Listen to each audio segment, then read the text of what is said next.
is Miss Urmul Kher.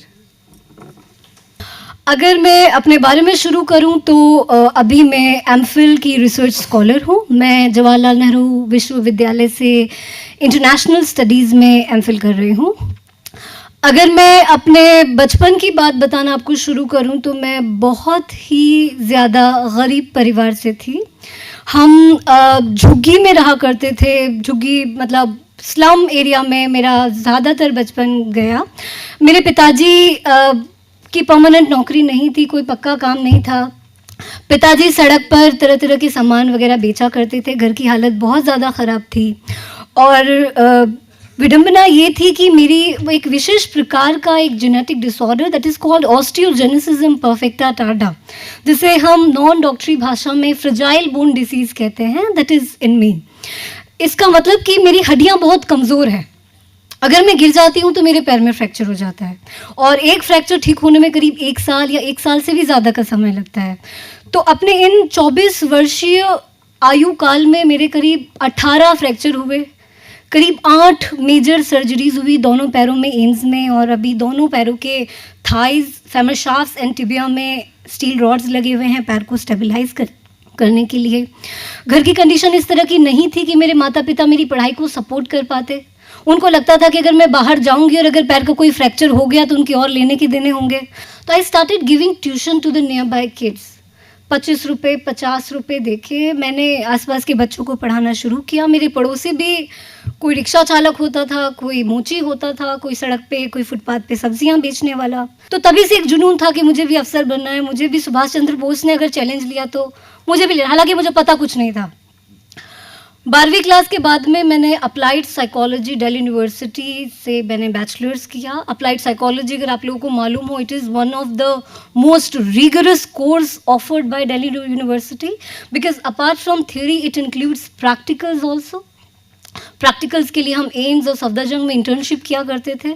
Internship से आने के बाद में मैं बच्चों को पढ़ाया करती थी. रात के 11-11 बजे तक मैंने बच्चों को पढ़ा के इतने पैसे जुटाती थी कि मैं बस से आने जाने का अपना खर्चा उठा पाऊँ. तो सिर्फ मेरा मकसद सर्टिफिकेट लेना नहीं होता था. वो 1000 रुपया मेरे लिए बहुत ही ज़्यादा महत्वपूर्ण होता था. तो मैं उन प्रतियोगिताओं में भाग लेती थी, फर्स्ट आती थी. तो इस तरह मैंने अपने बैचलर्स के दौरान करीब 40 से ज़्यादा, जिस भी प्रतियोगिता में मैं जाती थी, मुझे पुरस्कार, best speaker of the programme, best speaker of the event, best speaker of the competition मिलता. हमें मोटिवेट नहीं होना, हमें इंस्पायर होना है. Because motivation is external. आपने मेरी बात सुनी, आप मोटिवेट हो गए, 3-4 दिन बाद आप काम अपने में लग जाएंगे, आप भूल जाएंगे. तो your motivation will vanish with the span of time. Rather get inspired. Inspiration comes from with in. जैसे मैंने रोल मॉडल बना लिया कि भाई सुभाष चंद्र बोस की तरह बनना है, IAS ऑफिसर बनना है. अगर मुझे एक अफसर बन जाना है तो मैं बहुत कुछ कर पाऊंगी अपने जैसे लड़कियों के लिए, अपने जैसे बच्चों के लिए और उन लोगों के लिए जो स्कूल नहीं जा पाते. तो दिस इज़ माई एक्सिट. ये मेरा एक खजाना है जो कि मुझे हमेशा अंदर से मुझे एक आग लगाए रखता है कि नहीं, I want to become IAS officer. Now I am JRF, I am junior research fellow from University Grants Commission. तो मेरी परफॉर्मेंस और मेरी रिसर्च की वजह से मुझे UGC 18,000 रुपये पर मंथ देता है, सिर्फ contingency, just for the fellowship. तो मुझे जॉब करने की भी ज़रूरत नहीं है. I am just doing my research, I am just studying and I am getting 18,000 rupees per month. तो these my things are motivating me. आप ये देखिए कि आपको इस प्रोग्राम में बुलाया गया, किसी और को क्यों नहीं बुलाया गया. इससे मोटिवेट हो जाइए, इससे इंस्पायर हो जाइए कि आई एम सो इम्पॉर्टेंट कि people are inviting me for such kind of programmes. छोटी छोटी बातों से अपने आप को मोटिवेट करिए, अपने आप को इंस्पायर करिए, तो वो जाके आपके अल्टीमेट गोल की तरफ आपको लेके जाएगा. और for disability I just want to tell friends that let's change our mindset. अपने आप को कभी बेचारा मत समझिए. ये बात बोलनी बहुत आसान होती है लेकिन इसको अपने अंदर लेना बहुत मुश्किल होता है. लेकिन फिर भी आपको बताना चाहती हूँ कि कल नेल्सन मंडेला का देहांत हुआ. He is my role model. उन्होंने पूरी दुनिया का परसेप्शन चेंज किया कि रेसिज्म क्या होता है, रंग भेद क्या होता है. पहले जो लोग काले होते थे उनको समाज का बहुत ही पिछड़ा हुआ वर्ग माना जाता था.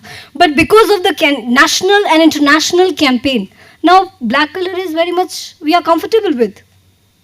तो इसी तरह जिस समय एक इंसान काला गोरा हो सकता है, लंबा नाटा हो सकता है, मोटा पतला हो सकता है, तो इसी तरह एक इंसान विद और विदाउट डिसेबिलिटी भी तो हो सकता है। ये ज़रूरी तो नहीं कि दुनिया में सारे लोग अच्छे से देखें, बोलें, चलें, सुने, वो तभी नॉर्मल हो। आप मेरी बात समझने की कोशिश करें तो देखें कि ये नॉर्मैलिटी की जो परिभाषा है ये हमने खुद ने बनाई है। अगर मैं अपने आप को नॉर्मल मानती हूँ, मैं नहीं मानती कि मेरी डिसेबिलिटी कुछ है, and I am very very much confident, very much enthusiastic, तो दुनिया में कोई मुझे अंडरमाइन नहीं कर सकता, कोई मुझे नहीं याद दिला सकता कि भाई तुम डिसेबल्ड हो, तुम बेचारी हो, किसी की हिम्मत नहीं है। तो the same kind of idea we have to generate in our self. Empowerment बाहर से नहीं आएगा, कोई आपको आत्मविश्वासी नहीं बना सकता जब तक कि आप खुद आत्मविश्वासी नहीं बने।